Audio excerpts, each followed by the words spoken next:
The typewriter arrived in a battered box, its keys dulled by age and coated in dust. Anna set it carefully on her desk, heart pounding with a strange mix of excitement and unease. She threaded the ribbon, noticing it shimmered faintly in the lamplight, as if alive. As midnight crept in, she began to type.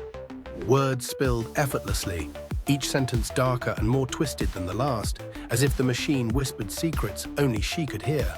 She tried to stop, but her hands moved on their own, fingers dancing over the keys. The ribbon tightened suddenly, pulling her fingers down, staining them black. Letters formed on the page, not from her thoughts, but from something else entirely. "Let me out," they read, repeated over and over, growing bolder, angrier. The room chilled, Anna's breath fogged in the cold air. Shadows stretched and crawled from the corners, twisting toward her. She yanked her hands away, but the ribbon lashed out, coiling tightly around her wrists like a serpent. The keys hammered faster, spelling her name, then her darkest secrets, then her deepest fears. She screamed, but the ribbon muffled her cries, dragging her face down to the keys.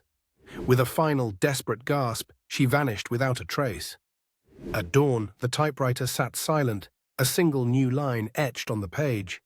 Another story written.